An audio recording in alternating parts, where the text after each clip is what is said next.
So, good morning to all present here. I hope you are doing well today. So today, before starting to my own topic, let's little bit do some recap. What do you understand by a cash flow statement? Can anyone tell me? It shows the inflow and outflow of cash of a business. Yeah, correctly said by Ujasvi. Can anyone tell me more about it? So basically, cash flow statement is nothing but a summary of cash and bank account. It shows all the transactions in a summarized way. Yes, correctly said by Manav too. It's just the summary of transactions that is done by the of cash and bank accounts. It is further divided into three parts: operating, investing, and financing, which was already discussed. So today's objectives are direct method versus what is indirect method, using cash flow information forecasting for financial forecasting, and non-cash investing activities and non-cash finance activities we are going to discuss today. So we have two types of methods how we calculate our cash flow statements. First is the direct method and other one is indirect method.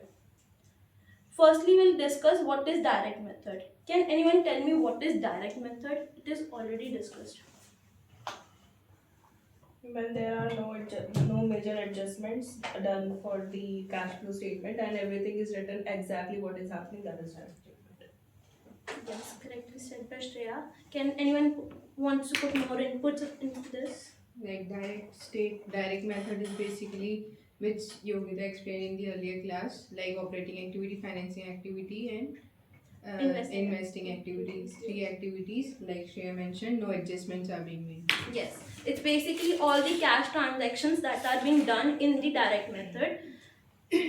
As it is written, the direct method of preparing a cash flow statement that shows actual cash is being received or being outflowed from a business during a period. During a period is financial year.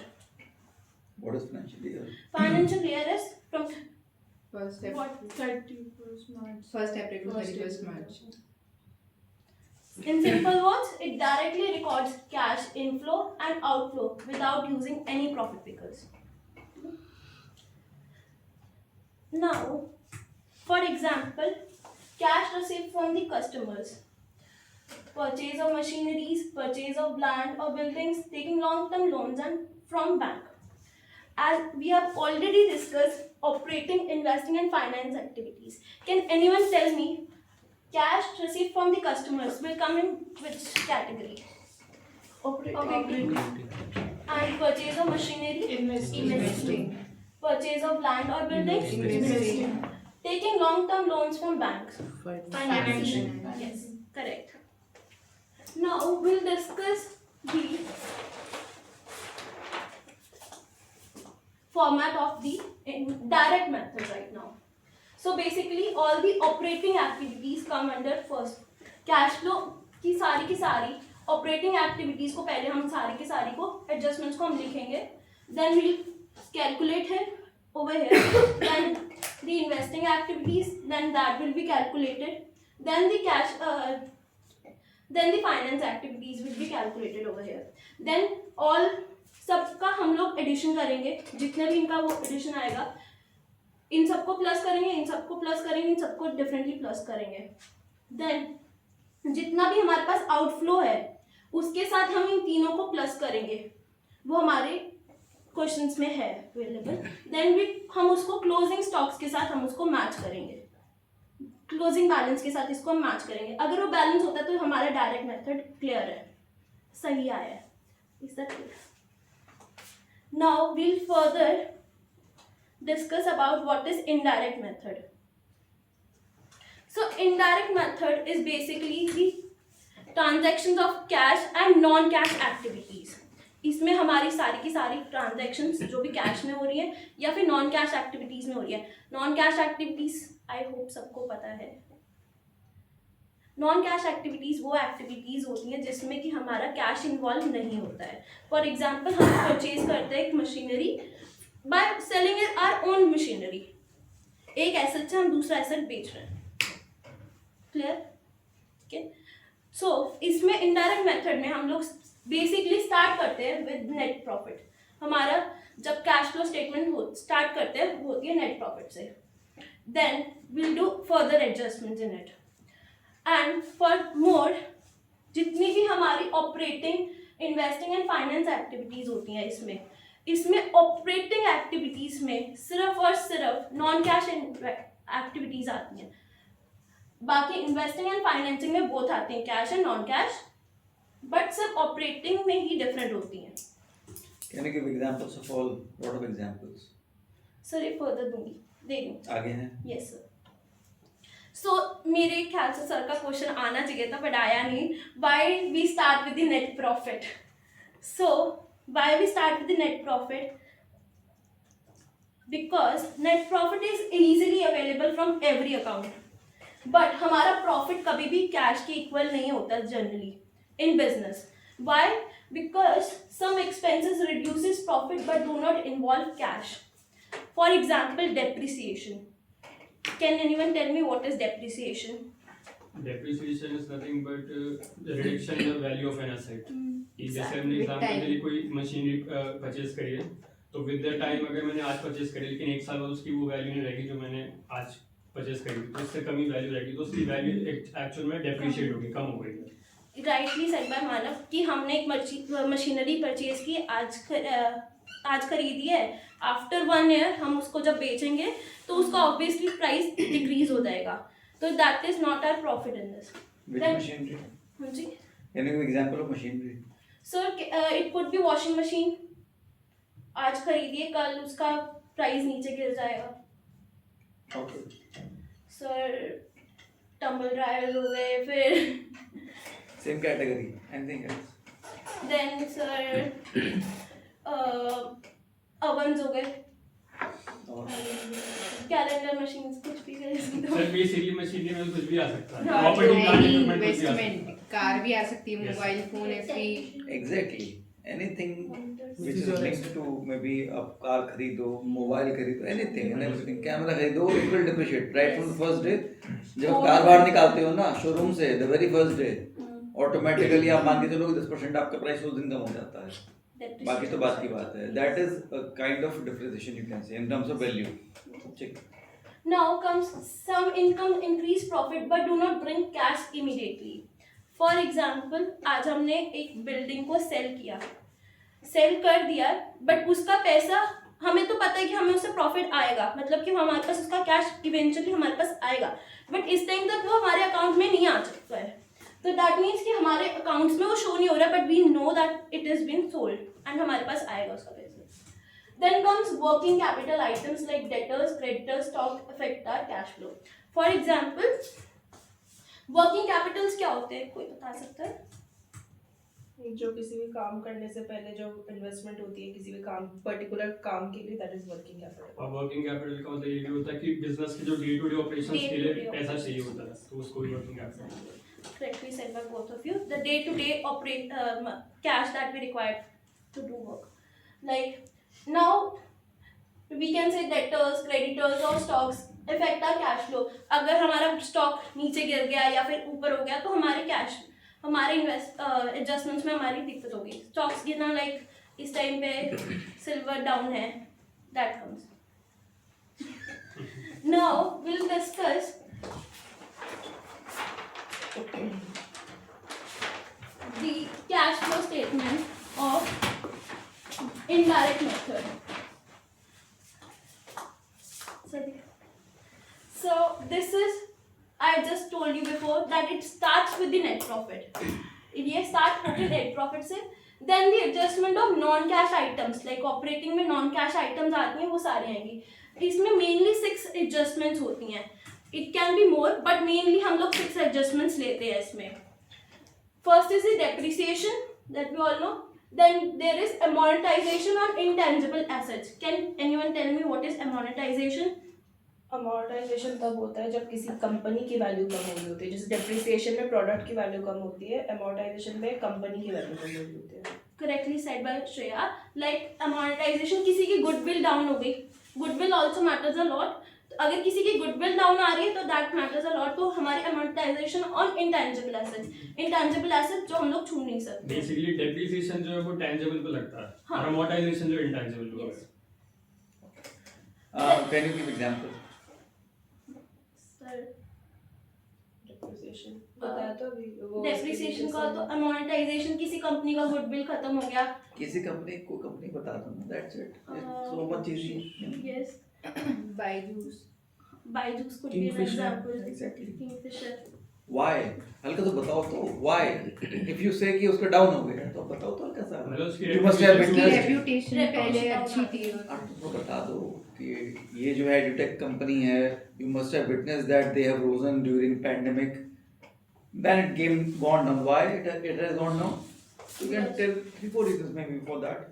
Because of the credibility of the company, because of the work culture of the company, because of the way they were selling their product. Maybe a number of reasons are there. थोड़ा आपको ना, don't just take okay amortization का मतलब ये हुआ कैसे खत्म. If you give example, they will be able to correlate that. Try to give it. अब मैं दोबारा नहीं बोलूँगा इस चीज़ के लिए. Try to give it because इसमें मुझे लगता है बहुत ज़्यादा examples की ज़रूरत है. When you mention anything, you have to give a lot of examples. Continue. Then comes loss on fixed assets or investments. कोई भी चीज़ का हमारे पे लॉस हो रहा है। Then comes profit on sales. किसी भी कंपनी में हमारी सेल्स पे प्रॉफिट मिल रहा है। Then interest expenses like हमने लोन लिया किसी से, हमने बैंक से लोन लिया, तो बैंक से जब हम लोन ले रहे हैं तो हमें बैंक को इंटरेस्ट भी वापस देना होता है। तो इंटरेस्ट जो हम वापस कर रहे हैं दैट आर हमारे expenses. Same goes interest incomes is FD. हम लोग एफडी ले रहे हैं, फिक्स डिपॉजिट बैंक में डिपॉजिट कर रहे हैं। जब हम डिपॉजिट कर रहे हैं उसके बाद बैंक हमें इंटरेस्ट देता है उस चीज़ के लिए। तो दीज आर सम 6 एडजस्टमेंट्स जो करी जाती हैं हमारे इनडायरेक्ट मेथड में। I hope this is clear. Depreciation minus होता है कि प्लस होता है? That I'll tell you. Give me a minute for that. इतना ये क्लियर है। For now there is a twist in this. Twist is like हम जितने भी expenses करते हैं वो जनरली हम माइनस में करते हैं, बट इसमें क्या होगा, जितने भी expenses हैं वो हम लोग प्लस में लेंगे एंड जितने भी इनकम है हमें माइनस में लेंगे। क्लियर? कैश फ्लो ऐसा कोई रीजन है उसका? Sir it's a format. But yes sir. कोई उसका रीजन तो होगा, कोई लॉजिक तो होगा। सर बेसिकली अगर मैं सर बताऊँ उसका रीज़न, क्योंकि वो क्या नॉन कॉमर्स है मेरे को पता, लेकिन अगर इसका रीजनिंग बताने बैठेंगे ना तो यहाँ पे बहुत सारे ऐसे नॉन कॉमर्स के जिन्हें समझ नहीं आएगा, क्योंकि इसमें बेसिकली जो है ना नेट प्रॉफिट का ही सारा खेल है। क्योंकि नेट प्रॉफिट के अंदर पीएनएल जो होता हमारा, उसमें नेट प्रॉफिट आता है, उसमें कैश और नॉन कैश दोनों एडजस्टमेंट्स होती हैं। तो वो जो अभी नेट प्रॉफिट लिखा हुआ है ना वहाँ पे, वो कैश और नॉन कैश दोनों को कवर कर रहा है। लेकिन क्योंकि उनका इफेक्ट नलीफाई करने के लिए ना हमें ऐसा नेट प्रॉफिट चाहिए होता है जो सिर्फ वो सिर्फ कैश से रिलेटेड हो। तो तभी हम जो एक्सपेंसेस होते हैं ना, वैसे तो वो माइनस होने चाहिए लेकिन उन्हें कर देंगे प्लस, और जो हमारे इनकम उन्हें होना चाहिए प्लस लेकिन उन्हें कर देंगे माइनस, इफेक्ट नलीफाई करने के लिए। सो बेसिक रीजन इसका यही है। मैं चाहूँ तो इसे 1 घंटा एक्सप्लेन करने में लगा सकता हूँ, लेकिन फिर शॉर्ट में अगर समझाया ना तो कैश फ्लो में हम लोग बेसिकली कैश का इनफ्लो एंड आउटफ्लो चेक कर रहे होते हैं। तो हम लोगों को जब नेट कैश फ्लो चाहिए होता है हमें, ताकि हमें पता चले कि कैश में हमने कितना स्पेंड किया या कितना कमाया है। तो इसीलिए हम लोग इसको रिवर्स में करते हैं, मतलब उल्टा करते हैं, ताकि हमें पता चले कि कैश का कितना इनफ्लो आउटफ्लो सर क्योंकि क्वेश्चंस में ना रिवर्स कैलकुलेशन का होता है।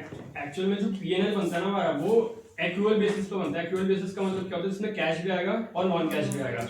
लेकिन कैश फ्लो का मतलब ये कि कैश से रिलेटेड, तो उसमें जो नेट प्रॉफिट लेते हैं ना ये लेते हैं पीएनएल से, जो कि कैश और नॉन कैश दोनों कवर करता है। लेकिन क्योंकि हमें सिर्फ कैश से रिलेटेड नेट प्रॉफिट चाहिए तो उसका इफेक्ट नलीफाई करने के लिए हम एडजस्टमेंट्स को उल्टा करते हैं। जो प्लस होनी चाहिए वो माइनस, जो माइनस होनी चाहिए वो plus.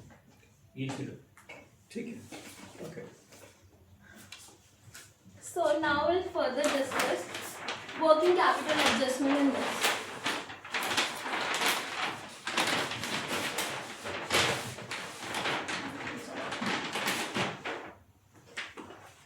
So before starting with the working capital adjustments, can anyone tell me what are current assets or current liabilities? वो एसेट्स जो विद इन 1 ईयर के अंदर हम लोग यूटिलाइज कर सकते हैं, और जो लाइबिलिटीज जो विद इन करंट मतलब 1 साल के अंदर हमें प्रॉब्लम हमें पे ऑफ करनी पे ऑफ करनी पड़ती है। Yeah, current मतलब कि within 1 year, right? तो हमें जो भी एसेट्स या लाइबिलिटीज है वो हमें विद इन 1 ईयर हमें कंप्लीट करनी है।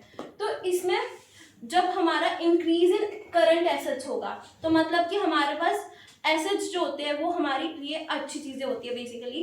तो अच्छी मतलब कि डेटर्स या फिर कैश जो हमारे पास बैंक में हमारे पास चीज़ें हैं जो हमारे को इन फ्यूचर या इस टाइम में हमें प्रॉफिट कर रही है।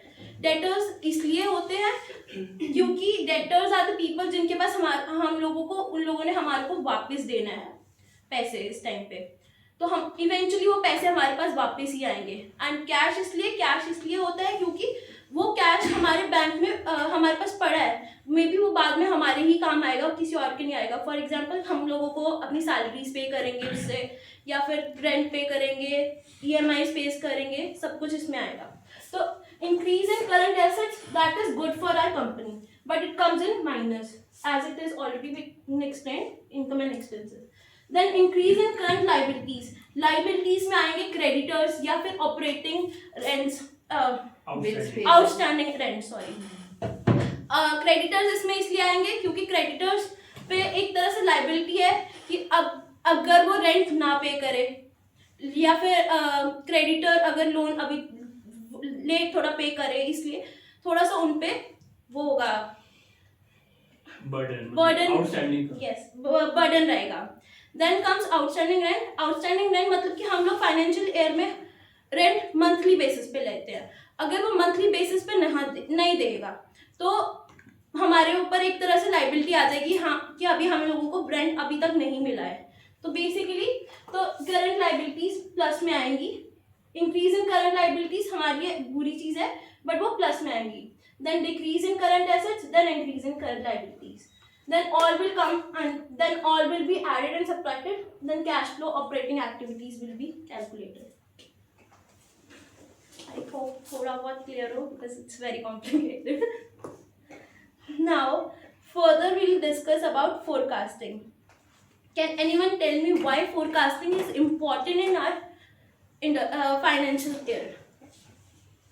ताकि हम लोग फ्यूचर प्रेडिक्ट कर सके फोरकास्टिंग से, मतलब प्रेजेंट उनसे और पास्ट रिकॉर्ड से हम लोग फ्यूचर प्रेडिक्ट कर सके। मेन अकाउंटिंग का रीजन यही होता है करने का, मतलब one of the reason finance का।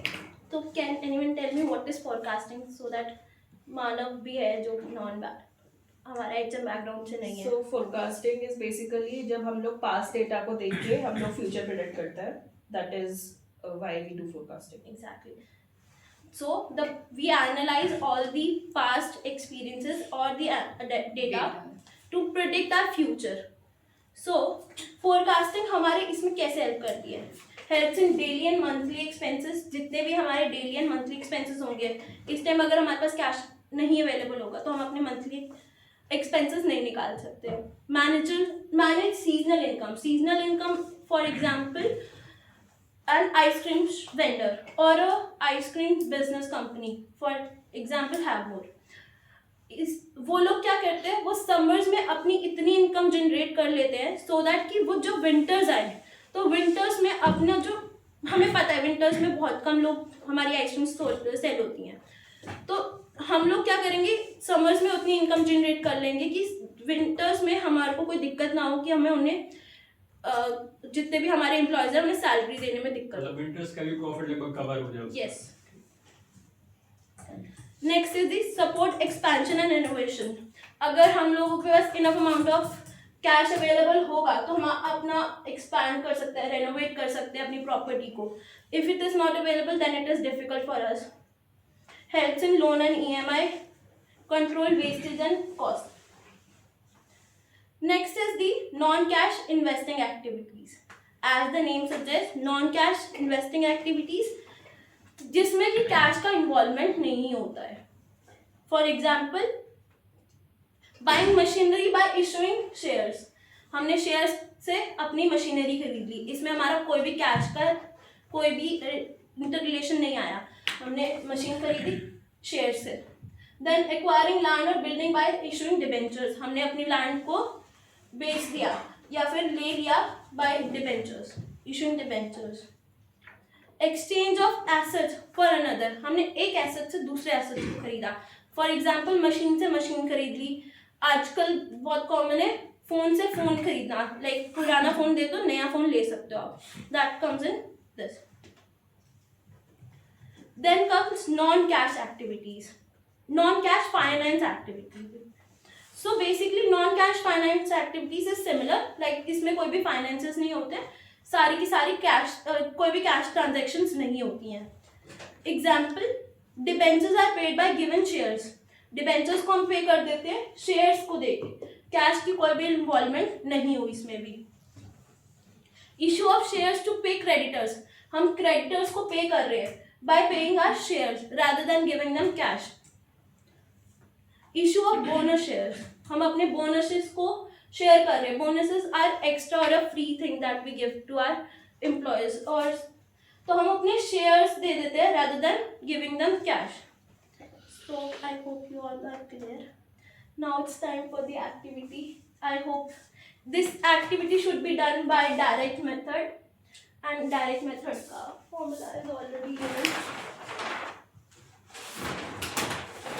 I hope आप लोगों को कर सकते. And there is a अगर कोई the person who will do it first will get the chocolates.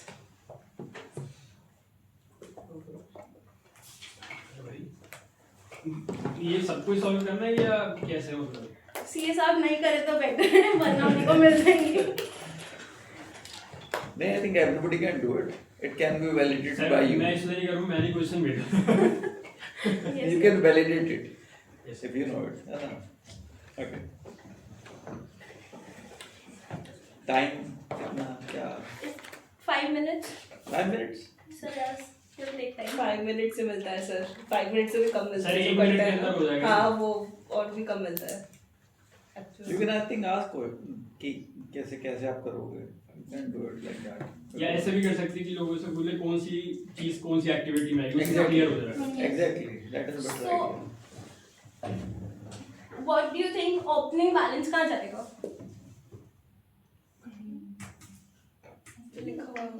Opening balance basically वो ऐड करने के काम आएगा. Exactly. वो बेसिकली किसी पर्टिकुलर एक्टिविटी में नहीं जाएगा, बट लास्ट में फॉर्मूले में वो ऐड हो जाएगा. और जैसे करा तो था उसने लास्ट टाइम. हाँ जी, हाँ जी. Exo. Receipt from the customers, operating. then commerce वालों को पहले कहना शांत रहो. then sales of investments, Investing, then comes issue of shares. financing, Okay, ask one by one. Okay. Start. Starting from market.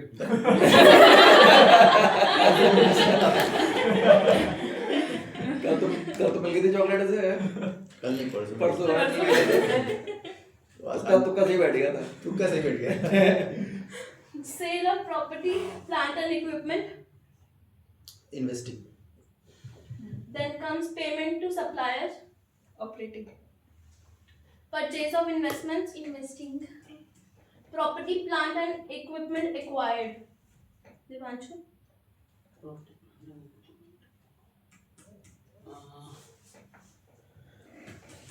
Investing. Yes. Then wages and salaries. Financing. Operating. Operating. Then payments of overhead. Payment of overheads, it comes under operating activity. Yes. Then taxation. Financing. Then dividends. Financing. Let's come back to our repayment of bank drafts. Repayment of bank draft, financing होगा. Interest paid on bank overdraft. Interest paid on Overdraft. Bank overdrafts. Financing. Now अब हम सब इनको plus करेंगे, add करने के बाद हम इसमें ओपनिंग बैलेंस को भी प्लस करेंगे. देन वील सी कि वो क्लोजिंग बैलेंस के इक्वल आ रहा है कि नहीं आ रहा है. Then it is solve. Now the conclusion. Cash flow shows the real cash position of a business. Useful in planning future cash needs. Essential for long-term finance forecasting.